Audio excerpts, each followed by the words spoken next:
Isang mapagpalang araw sa atin mga idol. Welcome po sa Prince Sophia Vlogs. Andito na naman tayo mga idol sa ating kusina. At ang ituturo kong lulutuin sa inyo mga idol ay isa na naman chicken wings recipe. Ito ang salted egg chicken wings.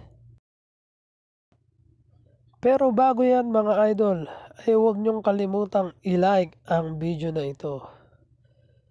Mag-subscribe na rin kayo sa aming channel at i-hit nyo yung notification bell para lagi kayong updated sa mga bagong video na aming i-upload.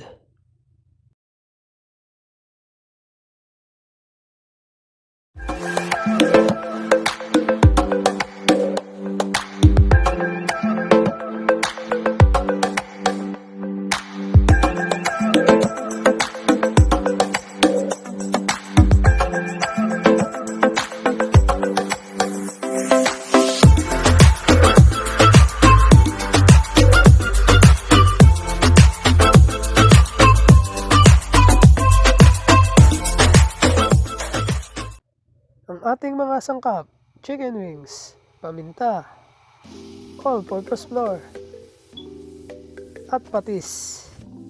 Yan mga idol ang gagamitin natin pangbabad sa ating chicken wings.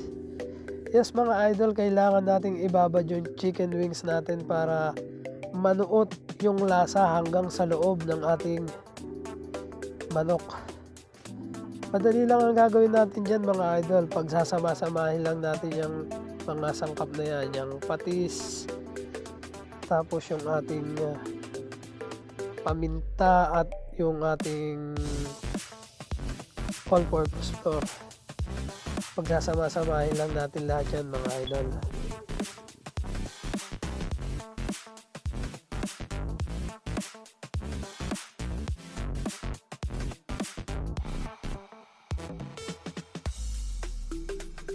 At kapag napagsama-sama na natin yung mga sangkap na yan mga idol, ay kailangan na nating haluin yung ating manok. So mas maganda yan mga idol kung kakamayin natin para talagang well mix yung ating pagbabad sa ating chicken wings. Kailangan lang siguraduhin natin mga idol na malinis yung kamay natin kapag ginamit natin yung ating kamay. At kapag well mix na siya mga idol, tatakpan natin yan at ibababad natin ng ilang oras. Mas matagal, mas maganda mga idol. Umpisahan na natin mga idol. Una ay magpapainit tayo ng kawali at lalagyan natin to ng mantika. At para malaman natin na mainit na yung mantika ay bibisikan natin ng tubig. Kung wala tayong pang temperature mga idol ay ng isa sa magandang pan-testing kung mainit na yung mantika. Yan mga idol, kailangan lang nating i-dredge o i-coat yung ating chicken wings bago natin ilagay sa kawali.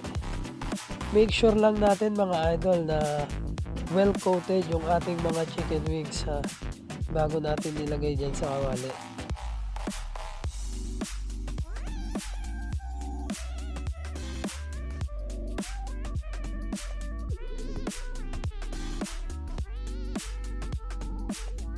Kapag nakita natin golden brown na siya mga idol, ay babalik na rin lang natin yung ating chicken wings para maluto naman yung kabilang side ng ating chicken wings. At habang niluluto natin yan mga idol, ay gagawin na natin yung sauce ng ating chicken salted wings. Ito ang mga sangkap niya, bawang, butter, at saka yung itlog na pula natin mga idol.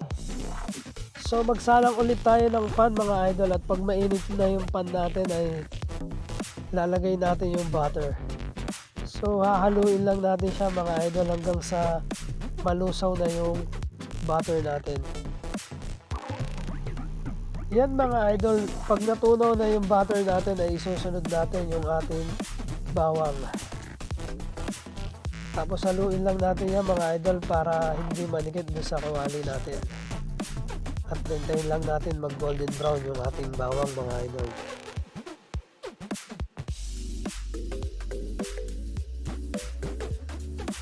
Kapag golden brown na yung ating bawang mga idol ay ilalagay na natin yung ating salted egg.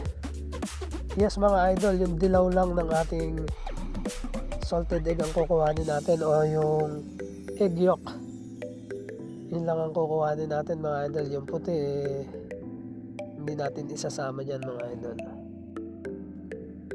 Halu-haluin lang natin at durug-durugin mga idol yung buo-buo pa natin na egg yolk hanggang sa malusaw lahat siya at medyo lumapot na yung ating sauce.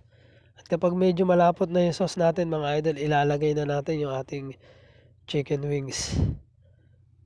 At ihalo lang natin dyan mga idol.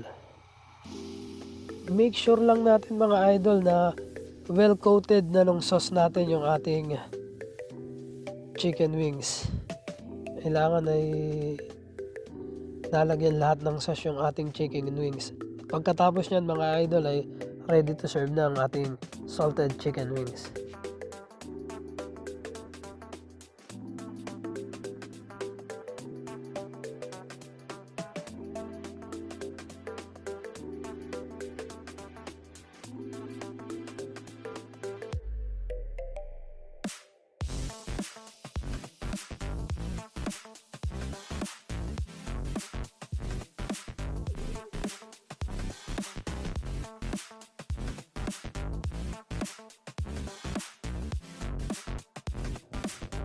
Yan na mga idol ang finished product ng ating salted egg chicken wings.